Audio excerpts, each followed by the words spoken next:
Buenos días. Estamos aquí en este momento eh, para considerar algunos de los puntos importantes sobre el tema de la crucifixión de Yeshua o Jesús.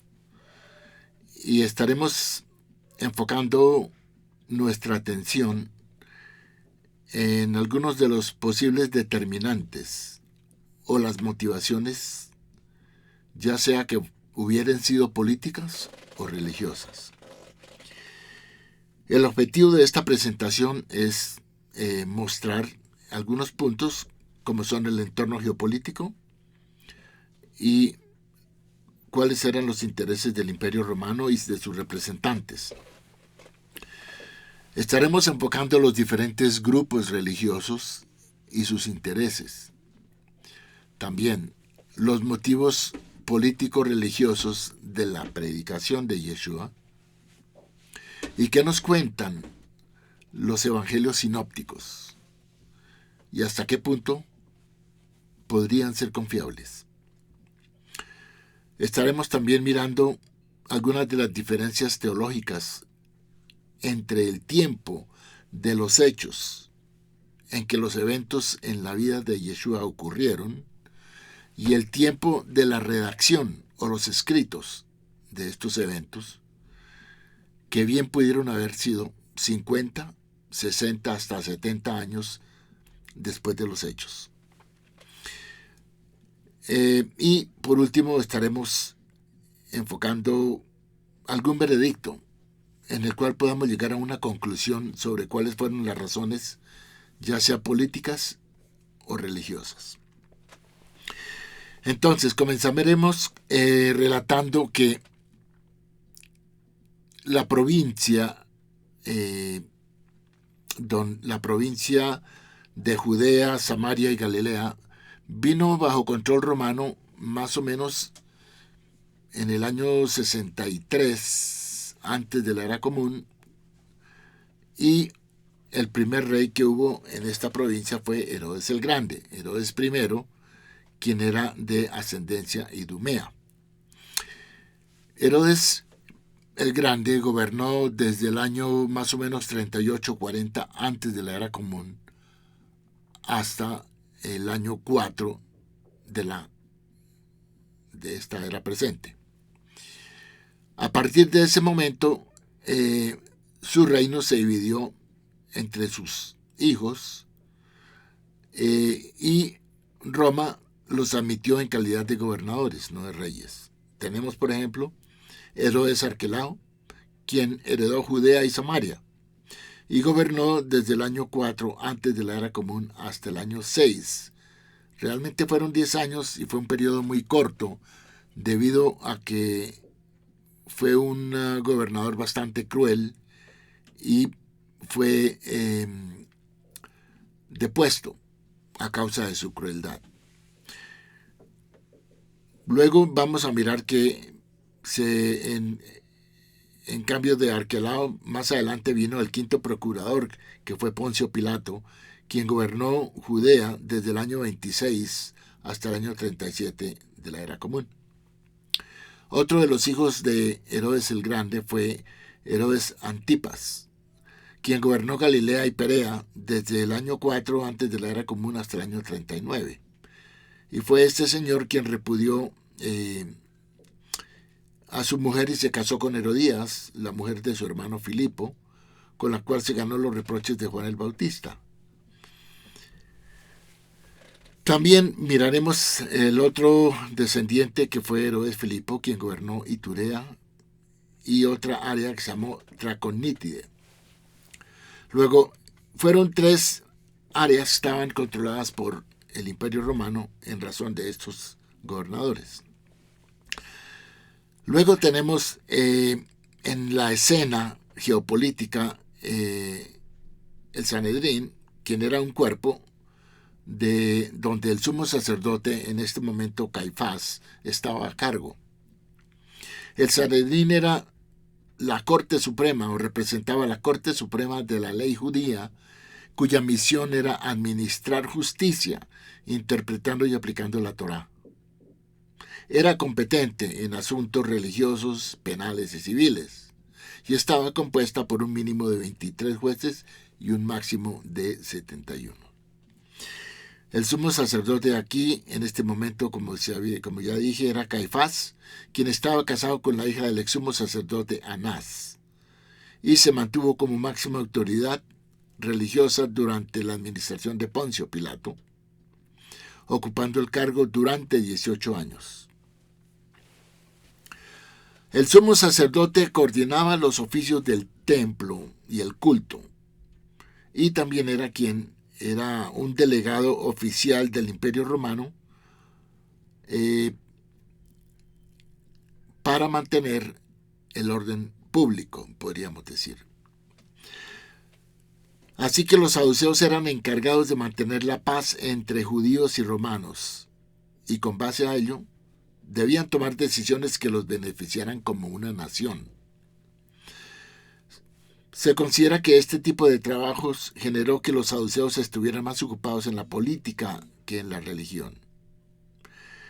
Y esta era efectivamente la política de este grupo, es decir, eran los colaboradores que se sometían al poder extranjero, ya fueran griegos, ya fueran romanos, y adoptaban sus modas y cultura, por lo que eran muy despreciados por el grupo más extremista, lo cual llamaremos los celotes. Luego Poncio Pilato, quien fue el quinto procurador o gobernador de la provincia de Judea y quinto prefecto, entre los años 26 y 36, fue quien, bajo el mandato de Poncio Pilato, fue que ocurrió la crucifixión de Yeshua de Nazaret, siendo también este personaje muy mencionado, su carácter específicamente, por algunos judíos de su época, como fueron Filón de Alejandría y como también lo hizo Flavio Josefo. Bueno, teniendo esto como un relieve más o menos geopolítico de la época, vamos a ver que al desaparecer de esta escena histórica, Yeshua de Nazaret, lo que quedó fue una pequeña comunidad mesiánica. Y no había ninguna diferencia entre los judíos en general y el grupo de judíos que siguieron a Yeshua. También debemos decir que el impacto de un rabino muerto por el Imperio Romano era prácticamente nulo o insignificante dentro del mundo judío. Roma habitualmente llevaba a la muerte a cientos de judíos y se los martirizaba y se los crucificaba.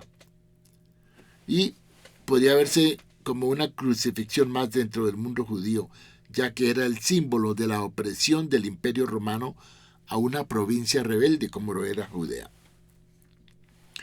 Sin lugar a dudas que dicha crucifixión no tuvo ninguna importancia en términos de la historia judía en ese preciso momento. Roma crucificaba todos los días o todos los meses a los rebeldes al imperio. Y con mayor razón, si un grupo de judíos se había designado a su rabino como el Mesías de Israel, con todas las connotaciones políticas que tiene este título.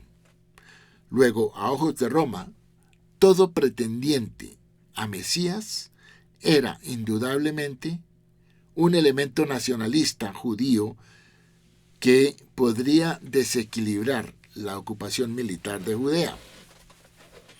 Además, por esta época surgieron otros personajes reclamando el título de Mesías, no solamente Yeshua. Existieron un tal Judas el Galileo, que fue un posible fundador de los celotes. También existió Teudas, quien murió decapitado en el año 6 de la era común. Simón el Mago, quien trató de sobornar a Pedro. Dositeo, quien fue maestro de Simón el Mago. Menandro, quien fue un tipo de Mesías místico. Simón el Insurrecto, quien fue un antiguo esclavo de Herodes y murió ejecutado por los romanos. Y tenemos importantes pruebas de que los judíos mesiánicos que siguieron a Yeshua tenían también una fuerte tendencia nacionalista, a tal punto que se registra una pregunta en el libro de Hechos, capítulo 1, versículo 6, donde se le pregunta a Yeshua: ¿cuándo restaurarás el reino a Israel? Indudablemente, este es un interrogante no meramente espiritual, como se interpreta dentro del cristianismo, sino que la pregunta hacía referencia al reino de los cielos, sino que la restauración nacional de Israel indudablemente constituía un objetivo político. Porque tenemos que ver que en este momento Israel como nación no existía. Existían provincias. Existía la provincia de Judea, existía la provincia de Samaria, existía la provincia de Galilea, pero no existía Israel como un reino, ni como una monarquía. Entonces, Yeshua le responde que a ellos no les corresponde conocer los tiempos que el Eterno fijó para este acontecimiento. Luego, podemos también deducir de los evangelios que los apóstoles de Yeshua tenían una tendencia también hacia la violencia y la insurrección. Por ejemplo, sabemos que Simón, Pedro, Yeshua lo llamó 2 veces el celote, y eso lo ubicamos en Lucas 6:15 y en Hechos capítulo 1, versículo 13. Judas, quien tenía un sobrenombre como Judas Iscariote, significa sicario, es decir, el hombre del puñal. Tenemos también a Jacobo y Juan, quienes eran los hijos de Zebedeo, a los cuales Yeshua los apoda hijos del trueno, en Marcos 3:17.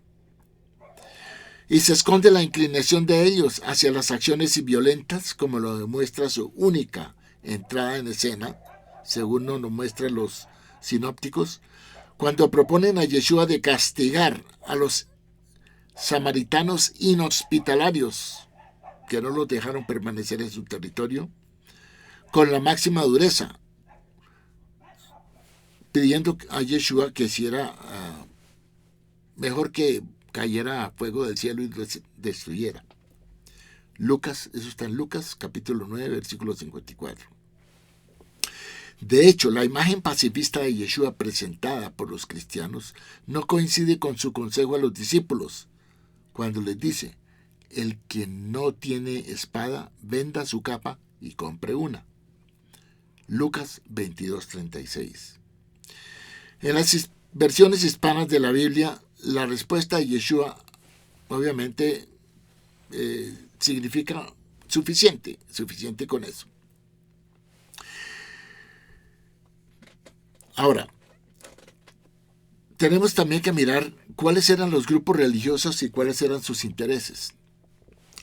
Sabemos que en el ámbito interno hay 3 pueblos que provienen del antiguo Israel, que son los judíos, o sea, la casa de Judá, que son los galileos, que es un residuo mixto de pocos representantes de la casa de Israel que eligieron retornar con los judíos, pero étnicamente estaban mezclados con gentiles.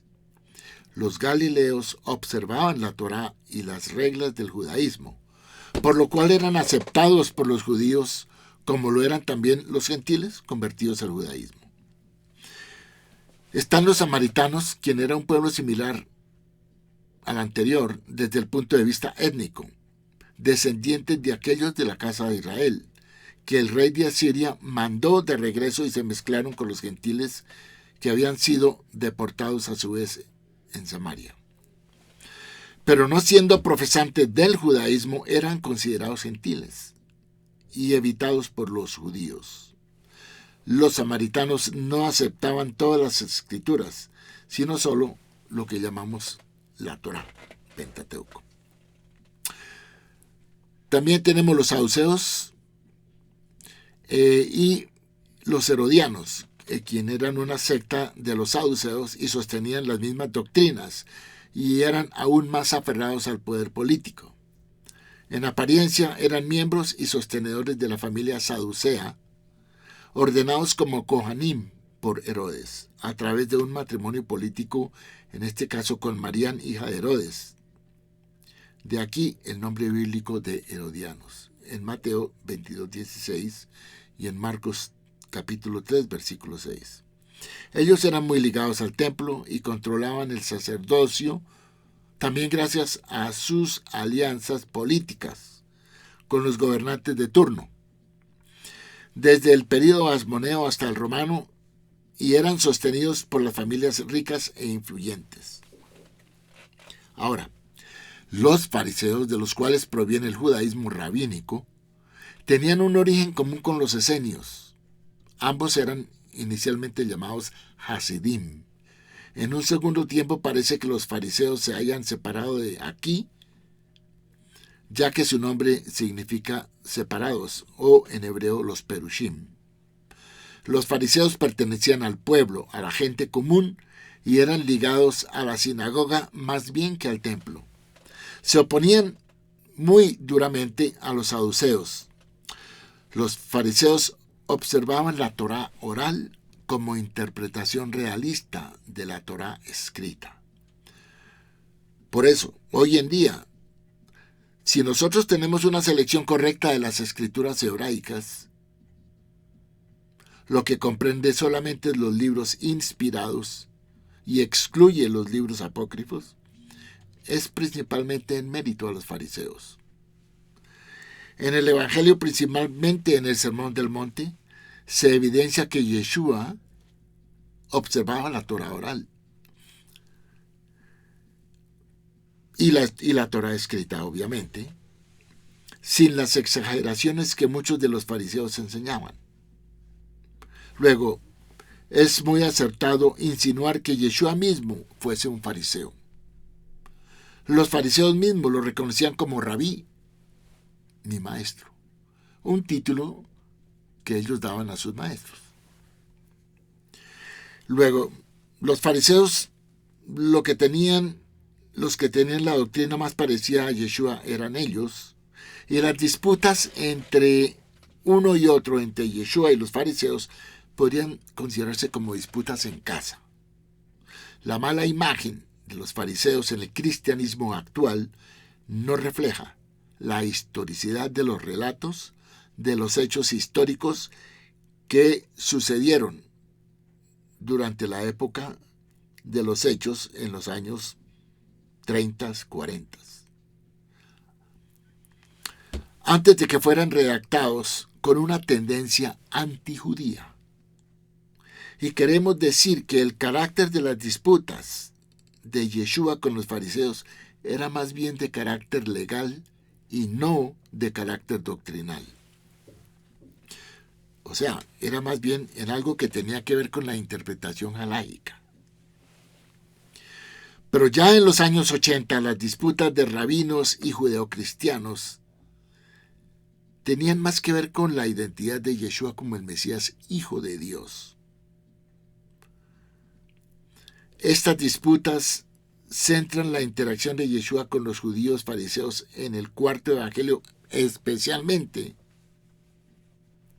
Y tiene poco sentido, porque estamos hablando de dos épocas diferentes. Una, cuando estuvo Yeshua acá, alrededor del año 30, y otra, cuando ya los temas eran diferentes, en los años 80, 90, años 100, cuando se comenzaron a escribir los evangelios. De manera que en Juan sí hay un tinte antisemita. Ahora, los esenios eran un movimiento místico similar al judaísmo hasídico, a los cabalistas, y en algunos ambientes judeomesiánicos. Sin embargo, la teología neotestamentaria, o sea, el Nuevo Testamento, tiene en gran parte un origen esenio. Tenemos también los celotes, quien era un movimiento no particularmente religioso. Hoy serían llamados los sionistas. Luego, aquí vemos que la coexistencia de estos grupos evidencia que el judaísmo del período del Segundo Templo era muy diferente y mucho más amplio y diverso que el actual. Vamos a mirar ahora, enfocar los motivos políticos religiosos de la predicación de Yeshua. Las enseñanzas de Yeshua y su estilo de vida eran típicos de un fariseo. Se puede decir, sin temor a equivocarnos, que él era virtualmente o quizás uno de ellos. Estos son algunos de los indicios que confirman esta posición. Primero, Yeshua reconocía la Torá escrita y la Torá oral, ya que, por ejemplo, él respetaba la prohibición rabínica de pronunciar el nombre inefable del Eterno, el Tetragramatón. También Yeshua reconocía la autoridad farisea de enseñar en la cátedra de Moshe, según Mateo 23. Él reconoce que ellos tenían una autoridad para enseñar. Tenemos también que las críticas a los fariseos eran vistas como normales y se centraban, como dije anteriormente, en temas de halajá y no en temas doctrinales. Igual que los fariseos, Yeshua enseñaba en público, en las sinagogas y en el templo. Ahora, las enseñanzas de Yeshua eran idénticas a aquellas de los sabios reconocidos como autoridades en materia de doctrina judaica. Por ejemplo, en su Sermón del Monte, en Mateo capítulos 5, 6 y 7, es una predicación en línea con aquellos de los rabinos que hoy se considerarían como ortodoxos. Su discurso presenta posiciones teológicas acordes con las escuelas rabínicas de Hillel y de Shammai. Más allá de Yeshua predicar una gracia por encima de la Torá, Yeshua agrega severidad a la observancia de los mandamientos de la ley mosaica. Algunos de sus dichos tienen antecedentes en la Torá oral. Vamos a mirar algunos de los ejemplos. Dice, en Mateo 6:34, Yeshua dice, así que no os afanéis por el día de mañana, porque el día de mañana traerá su afán. Basta a cada día su propio mal. Esto aparece también en Berajot 9, Tanjuma Beshalá, donde dice, aquel que ha creado el día, ha también creado su sustentamiento. Basta un problema en su hora. Contextualmente tiene el mismo significado, así las palabras exactas no sean las mismas. Otro de los dichos famosos de Yeshua, el Shabbat ha sido hecho para el hombre, no el hombre para el Shabbat. Marcos 2:27. También tenemos esta misma frase donde dice, el Shabbat ha sido hecho para el hombre, no el hombre para el Shabbat, según Shimon ben Menasía en Melquita Kitizá 5. Luego, ya sea Yeshua que Rabí Shimon han confirmado la exégesis farisaica de Éxodo 31:14, expuesta obviamente para contrastar a los saduceos. También tenemos algunos de los parábolas de Yeshua, las enseñanzas, por ejemplo, la casa sobre la roca. Cualquiera pues que me oye estas palabras y las hace, le compararé a un hombre prudente que edificó su casa sobre la roca. Descendió lluvia y vinieron ríos y soplaron vientos y golpearon contra aquella casa y no cayó porque estaba fundada sobre la roca. Pero cualquiera que me oye estas palabras y no las hace, le compararé a un hombre insensato que edificó su casa sobre la arena y descendió lluvia y vinieron ríos y soplaron vientos y dieron con ímpetu contra aquella casa y cayó y fue grande su ruina. Mateo capítulo 7 versículos 24 al 27. Esto mismo lo encontramos según Rabí Eliezer ben Azaría, está en el Pirkei Avot, capítulo 3 versículo 18. Dice, ¿a qué se puede comparar una persona cuyo conocimiento supera sus obras? A un árbol de muchas ramas, pero con pocas raíces. Vendrá el viento y lo arrancará, y éste caerá. Entonces, ¿a qué se puede comparar una persona cuyas obras son mayores que su conocimiento? A un árbol con pocas ramas, pero con muchas raíces. Aunque soplen contra él todos los vientos, no será arrancado. También tenemos ejemplos de dichos de Yeshua sobre juzgar a los demás, donde dice, saca primero la viga de tu propio ojo y entonces podrás ver bien para sacar la astilla del ojo de tu hermano. Mateo 7, versículo 5.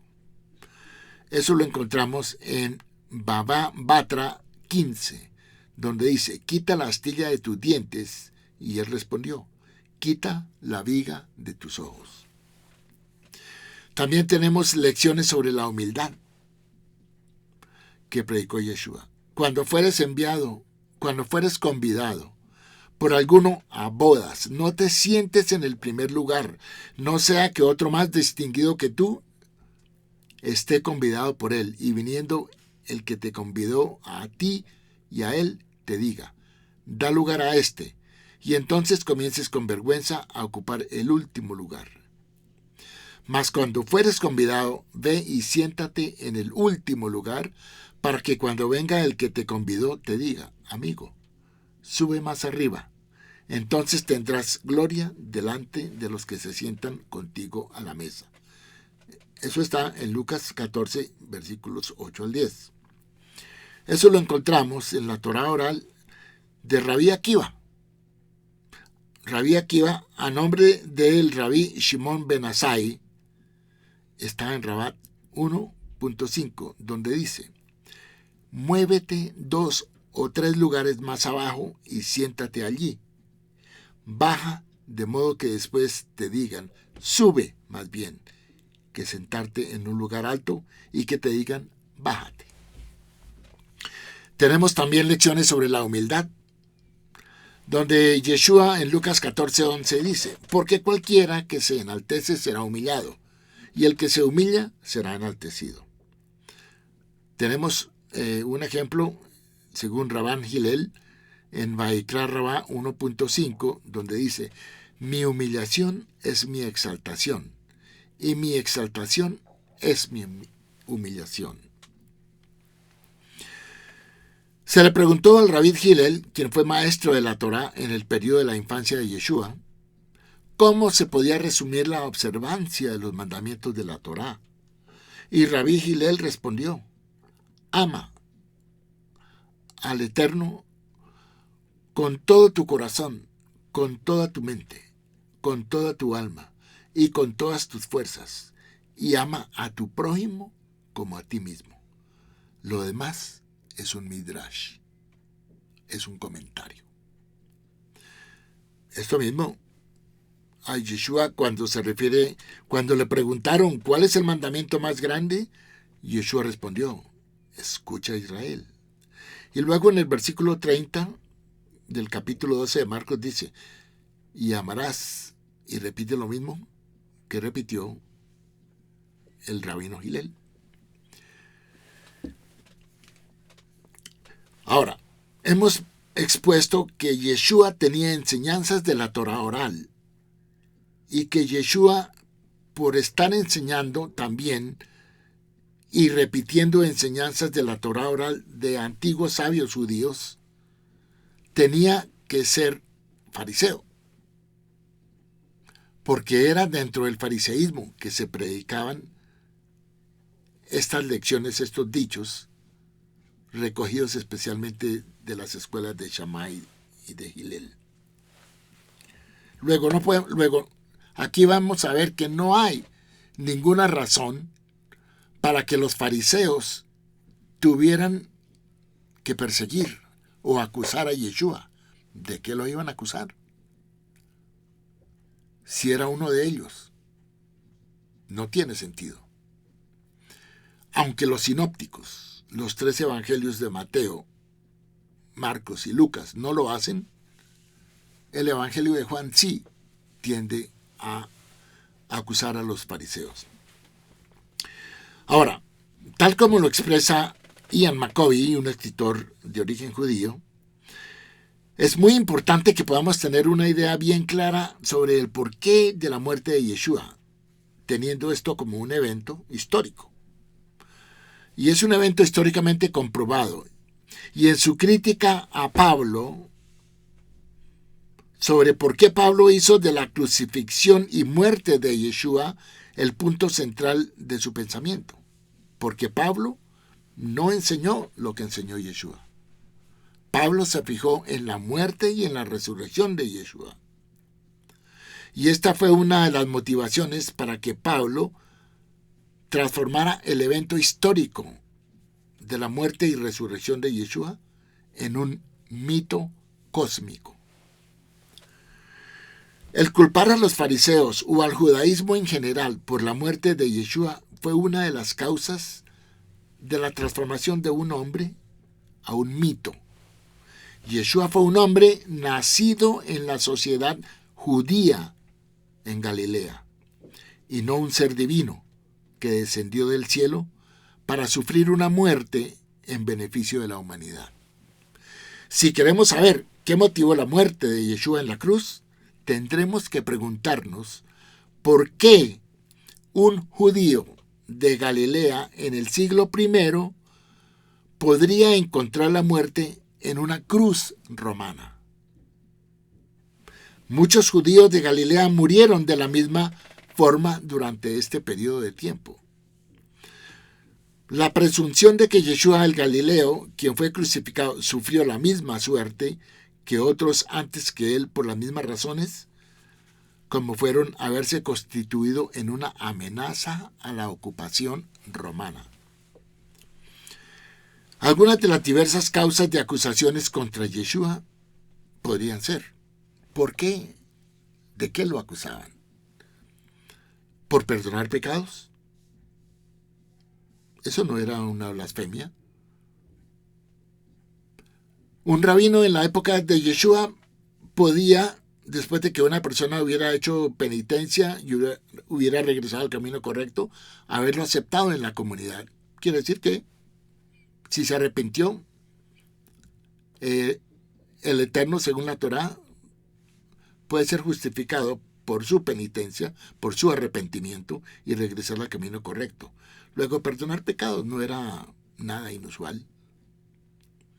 Por curar en Shabbat tampoco, porque dentro del fariseísmo ellos aceptaban, y la Torá misma lo dice, que la vida tiene preeminencia sobre el Shabbat.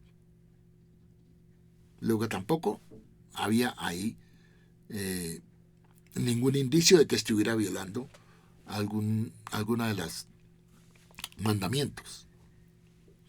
Por oponerse al tributo del César, Yeshua no se opuso al tributo del César. Cuando le mostraron la moneda, él dijo: dad al César lo que es del César. ¿Por qué? Porque la imagen en la moneda que le mostraron a Yeshua era la del César. Entonces, si ahí estaba la imagen del César, era porque la moneda pertenecía al César. Pero obviamente que todos estos fueron pruebas que le pusieron a Yeshua. O por insinuar la destrucción del templo, cuando Yeshua dice que en 3 días destruirá el templo y en 3 días lo levantará. Él quiso decir otra cosa. No fue algo físico. Y quien hubiera pensado que podría ser algo físico, hubiera pensado que Yeshua sería un lunático, pensar que iba a hacer eso. Cuando muchos le dijeron: si la construcción de este templo duró 46 años, ¿cómo usted lo va a destruir en 3 días? ¿Cómo lo va a destruir y lo va a levantar en 3 días? Obviamente que él se refería a su resurrección. O otra de las acusaciones: por el intento de desalojar a los mercaderes del templo. Después de todo, Yeshua estaba obrando, según nos dice el Tanakh, cuando se dice que mi casa es casa de oración. Yeshua estaba cumpliendo con un precepto y él vio que lo que se estaba haciendo en el templo no era correcto. esto pudo haber traído cierta enemistad por parte de ¿quién? De los saduceos, no de los fariseos, porque los saduceos, quienes eran los que controlaban los aspectos que tenían que ver con el templo, pues se verían afectados, digamos, mercantilmente, económicamente. O también otra de las acusaciones, y tal vez la más importante, podría haber sido por asumir el título de Mesías.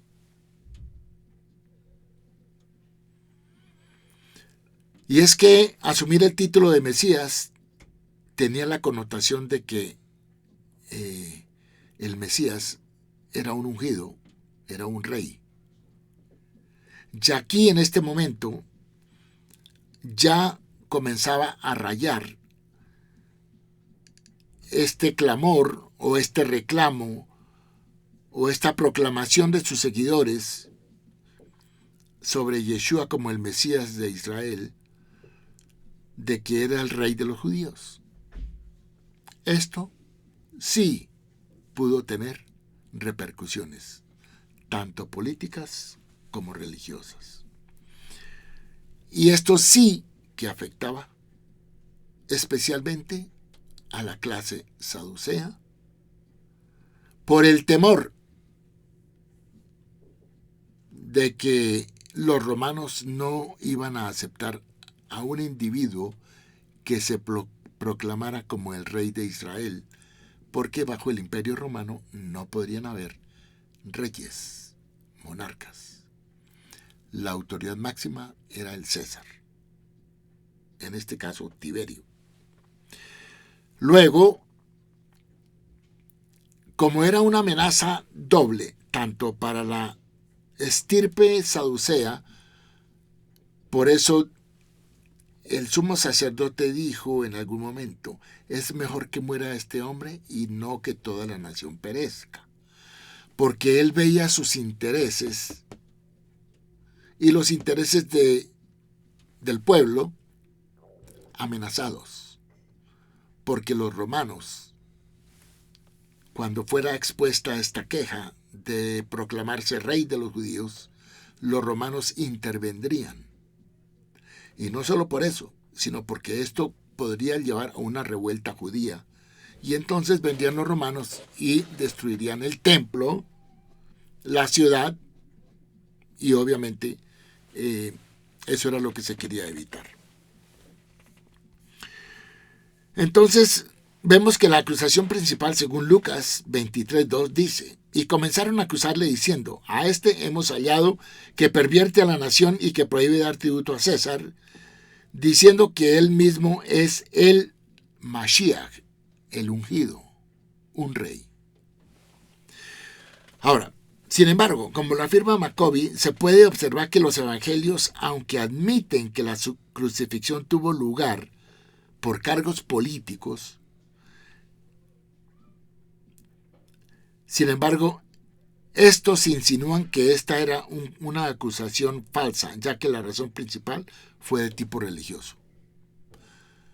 Pero aquí vemos que no pudo haber sido por la falta por tipo religioso, primero porque los romanos no les importaría, ellos no estaban metidos en el cuento de la doctrina judía. Ellos estaban interesados en extraer tributo de los habitantes de las provincias y en mantener el orden público.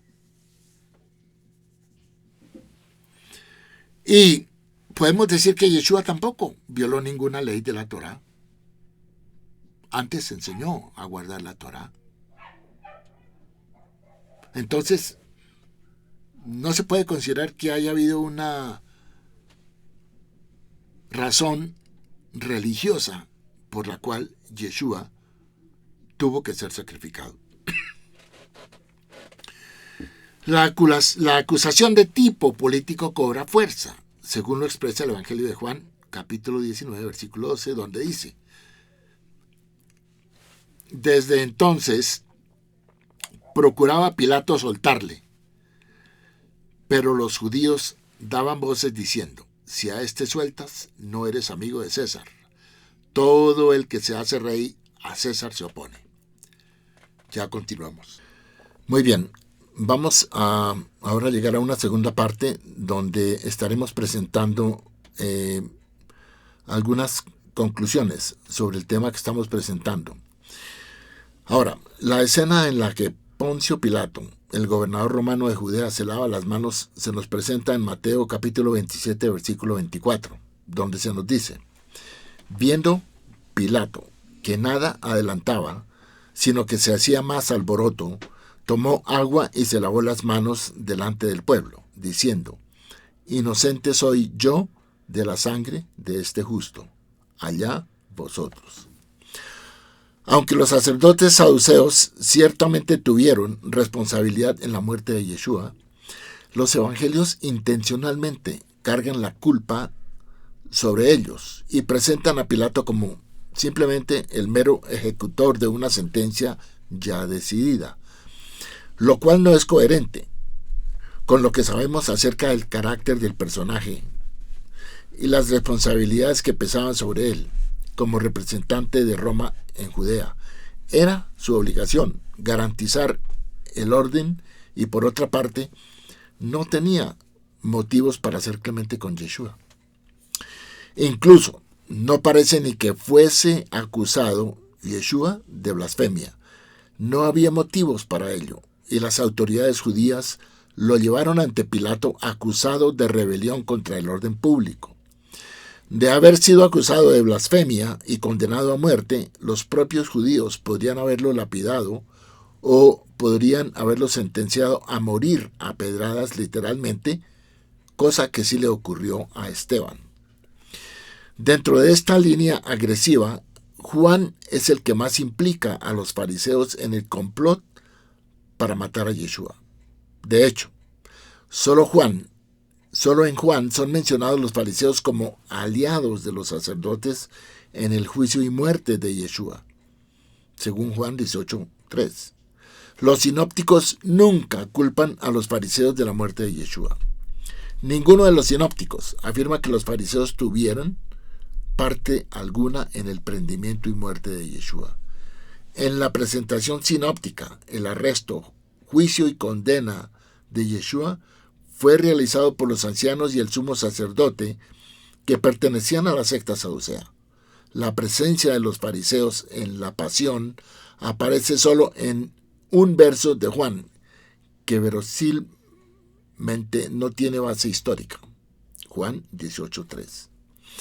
No solo no parece que los fariseos no tuvieran parte alguna en la muerte de Yeshua, sino que también parece que tampoco tuvieron parte en la persecución de los judeocristianos.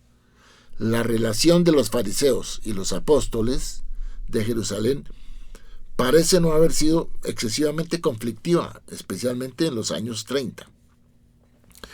Toda la culpa por la muerte de Yeshua fue puesta sobre los judíos, quienes son influenciados a aceptar su responsabilidad durante el mismo episodio cuando admiten públicamente que su sangre sea sobre nosotros y sobre nuestros hijos. Este cambio de culpabilidad por la muerte de Yeshua ahora va de los romanos a los judíos, como es demostrado aquí. Si ninguna de estas acusaciones de tipo religioso puede ser comprobada como la responsable del enjuiciamiento y muerte de Yeshua, entonces las autoridades religiosas judías no tenían ninguna razón para haberlo entregado a las autoridades romanas. Entonces, el único cargo de subversión política es el que sale a relucir como la razón principal por la muerte de Yeshua en la cruz. Es cierto que los motivos del cristianismo para mostrarlo de esta manera se explican por la necesidad de congraciarse con Roma en los primeros años y exculpar al imperio romano de la muerte de Yeshua, ya que, como sabemos, los evangelios fueron escritos después del año 70 y algunos dicen pudo haber sido hasta el año 120. Luego significa que ya entramos al segundo siglo. Pero el Evangelio de Juan es el último y el menos auténtico de los evangelios que adolece del ambiente judaico, reflejado en los evangelios sinópticos, donde se autentica la figura de Yeshua como un maestro judío. Las opiniones y aseveraciones de Yeshua han sido preservadas en los evangelios sinópticos, solamente que el impacto de estas opiniones de Yeshua han sido manipuladas y exageradas.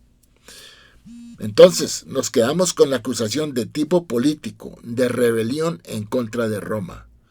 Aquí debemos hacer la gran distinción que merece las relaciones que había entre el sumo sacerdote y los fariseos.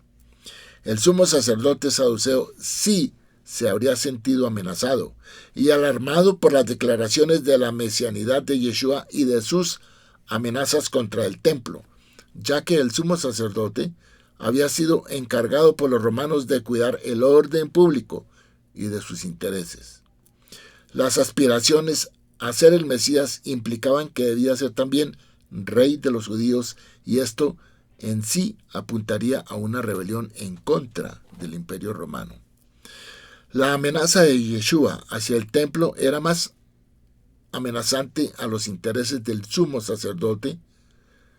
Ahora, por otro lado, los fariseos no se habían opuesto a los reclamos mesiánicos de Yeshua por razones políticas, ya que los fariseos eran vistos como el partido opuesto también a la ocupación romana, ya que vemos que de los fariseos salieron los celotes, aquellos aguerridos luchadores que tuvieron a Judas de Galilea como su líder. Los fariseos comprendían que la ocupación romana duraría otro tiempo más largo, y aunque continuaron con la esperanza de la liberación y por consiguiente veían cualquier intento mesiánico con simpatía, así lo describe el líder fariseo Gamaliel en Hechos 5:33 al 39. Así, a los fariseos les hubiera gustado ver un movimiento mesiánico exitoso, como lo muestra su apoyo a Bar Kokhba 100 años más tarde. Resumiendo la opinión de Maccabi y la razón por la crucifixión de Yeshua, decimos que fue simplemente que él fue un rebelde contra Roma. Yeshua no fue engañado en una acusación de tipo político por los judíos. Más bien, fueron los judíos que fueron engañados por los escritos de los evangelios, que muestran un afán por cambiar la culpa de la crucifixión de Yeshua de los romanos y sus colaboradores judíos, como los saduceos, hacia los judíos. La motivación principal de la predicación de Yeshua y su misión eran de corte religioso y no político. Yeshua predicó como un rabino, anunciando el futuro reino de Dios como un profeta, y eventualmente se vio a sí mismo como rey en la tradición religiosa de David y Salomón. Según Maccabi, en el judaísmo es imposible separar religión y política, ya que el interés principal redunda con este mundo más que con el próximo, como lo expresa el salmista en el Salmo 115, versículo 16. Los cielos son los cielos del Eterno, pero la tierra la ha dado a los hijos de los hombres.